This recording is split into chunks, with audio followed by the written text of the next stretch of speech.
I'm joined by Representative French Hill from Arkansas. Representative Hill is one of the smart guys because he's on the Intel Committee. That's handpicked, and the Republicans are always serious about that. He's also on Foreign Affairs and Financial Services. Our old friend John Campbell used to serve on Financial Services. That's one of the smart committees. So, Representative Hill, welcome back. Good to have you, but you are a Vanderbilt grad, so we're not going to talk about football. Seriously, you lost to Wake Forest and the University of Las Vegas. How's that go down with the Commodore Nation? Boy, it's we're always waiting for golf season. Congressman, the House is going to come up with a solution or the government's going to shut down. What's it going to be? Look, Hugh, if we want to be strong, if we want to lock in the wins that we got in the debt ceiling negotiation, when we put forward a plan that actually cut spending year over year, changed the regulatory focus, encourage more people back into the workforce, we need to pass these 11 remaining appropriations bills, and that was not gotten to over the summer. Even though, now think about this, Hugh, even though each of those bills is written at a spending level below the debt ceiling deal, and each one locks in conservative policies, it's really so frustrating to me that those have been delayed from coming to the House floor, including twice over the last week by a handful of members, when they're missing this big picture. Lock in the wins, cut spending, reduce regulations, get more people back in the workforce, get the spotlight back on Joe Biden's failures and off this budget. Now, Congressman Hill, I don't expect you to speak ill of a colleague, but I can. Congressman Gates wants to be governor of Florida. Congressman Maryland native Matt Rosendale wants to be senator from Montana. Congressman Ralph Norman, wants to be senator from South Carolina, going to run against Lindsey Graham, and Congressman Dan Bishop wants to be the Attorney General of North Carolina. So I understand self-interest. Those guys have no interest in governing. But do they really want to bring down the Republican majority? Because they're going to get crushed if they do this. Right. By this kind of tactic, you're going to end up with a Biden-Schumer clean debt ceiling deal, and with spending levels certainly at the Biden-McCarthy level, but weaker policies, because in order to be the strongest negotiator, get the most conservative win, we need to pass the appropriations bills. That's why McCarthy's plan this week of trying to get the rest of the bills across the floor, at least 70% of discretionary spending, plus a 4-week short-term stopgap spending measure that cuts spending for that 1 month, and puts border in the spotlight by putting H.R. 2 on. There is no conservative that should vote no on that. And this is just arguing against ourselves. It's a huge mistake. Now, Congressman Hill, I call him now St. Kevin. I've known the speaker for a long time, and now I'm going to have him nominated to be considered for sainthood, because that is a difficult caucus to deal with. When you've got 4 members who are leading the Knucklehead Caucus, and my buddy Ken Buck wants a CNN contract, there really isn't any appeal to their self-interest. How do you move them? I mean, are you going to have to use Democrat votes, and can Speaker McCarthy remain Speaker if he uses Democrat votes? Well, I think that's why we have to try every single day to put a bill on the floor and find out that, as you say, this small group, as the tyranny of the tiny, as I describe it, is violating the majority of the majority.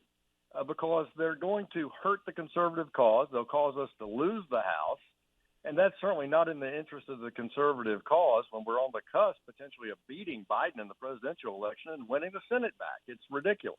Yeah, if former President Trump gets reelected and the House switches to Democrat, they will impeach him in the first week.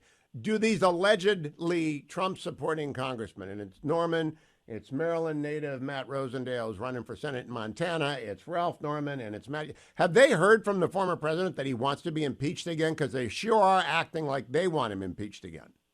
Well, look, they spin what he says now. President Trump last week said, use the power of the purse to get control of Joe Biden's $2 trillion of extra spending. I agree. That's what the debt ceiling does, and that's what these spending bills do, and that's why we have to get them across the House floor. Trump did not say shut the government down and act like knuckleheads. He said use the power of the purse to get the most conservative deal, get this country back on track. I agree. That's what we could do if we had those 4 people assist us get these bills across the floor this week. Well, their incentives are to get ink. And I mean, their incentives are not the incentives to govern. And I don't know how hot it gets in the caucus. Can you tell us that? Are members of the caucus about had it with these guys? There's nothing you Yeah, can do because they're running for statewide office, but have they had it and expressed it? well, I think they have had it and expressed it in blunt terms, including calling them out that if you vote against the rule on the House floor, you're working with the minority party. You're working with Democrats when you do that. That is not acting as a member of the majority. And I think you're seeing the country respond too. Look at Moody's comments yesterday. Look at the VIX up today, 3%.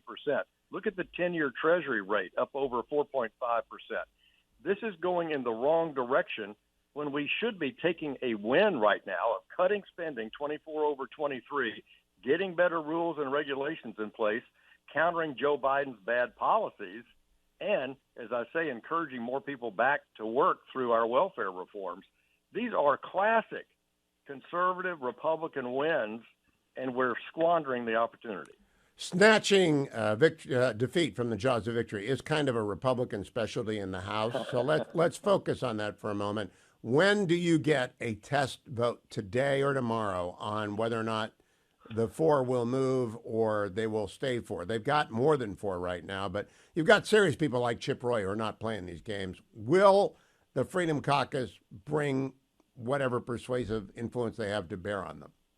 We're going to bring a rule. The Rules Committee met Friday and all day Saturday, so we'll be bringing a rule up either tonight or early in the morning. That will be the first test case to see if we can move these spending bills, which includes state and foreign operations spending, which is at $1.7 billion below 2019 levels. The ag bill with good conservative wins in it. Homeland Security, to stick it to Joe Biden, on his failed border policy, where you've got fentanyl pouring in, 6 million people across the border under his watch, 151 on the terror watch list. So Homeland Security. And then finally, the defense bill, which is something that traditionally does not have problems passing inside the Republican conference. You know, Congressman, last Friday I talked to Mike Lawler, your colleague from New York, and he's one of the moderate. You know, he's to my left, he's to your left. He wants to use the discharge petition if necessary. That is a win for Hakeem Jeffries and Joe Biden, but it's better than shutting the government down. Do you think it's going to end up being the discharge petition?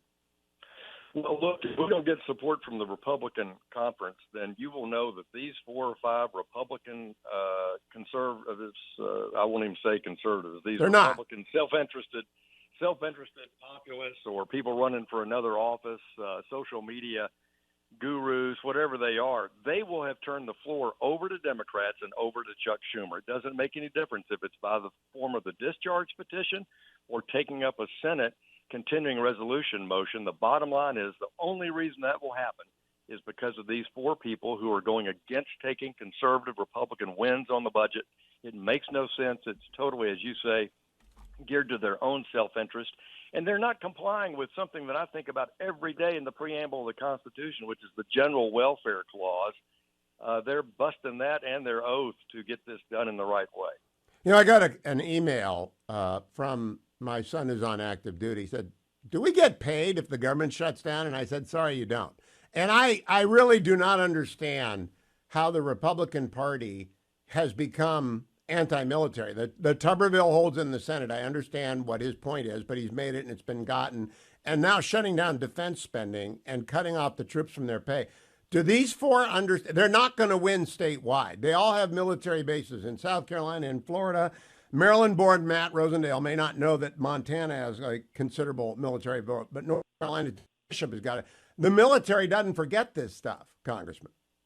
No, look, the communities that support our men and women in uniform in North Carolina and Montana and Florida, God, my gosh, the panhandle of Florida, hello.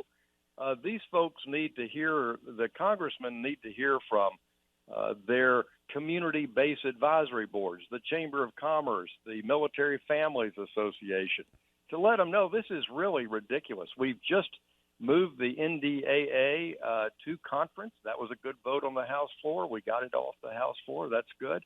And we need to pass the defense appropriations bill. We're all claiming that we're concerned about great power competition with Iran, Russia, and China, giving our guys and gals in uniform a 5.2% pay increase, and yet we have this deleterious nonsense on the House floor by a handful.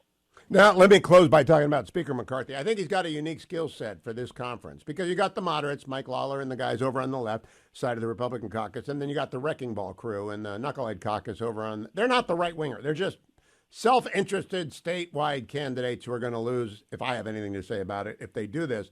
What levers does the Speaker have on both ends of the caucus? Well, it's very similar, and it's so reminiscent of his 15-round victory to become Speaker in January and his leadership, the only leader in Washington to get a debt ceiling deal across the Congress.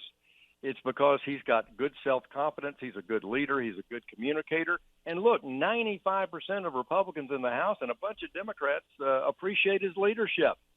And so that leadership, if he stays true to it, he'll see us through this.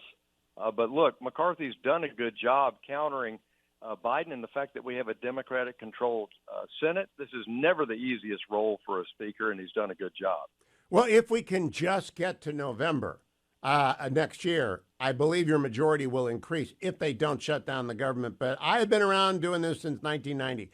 Every government shutdown, no matter when it occurs, is blamed effectively on Republicans. I've learned that lesson. There is no denying that. Has that been your experience, Congressman Hill?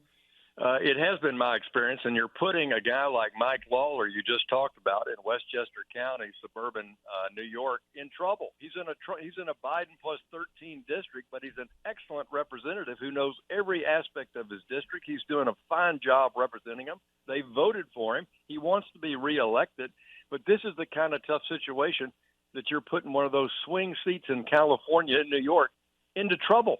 And we just can't have that. We've got to win those seats and then take 3 or 4 more seats back and have a bigger majority going into 2025.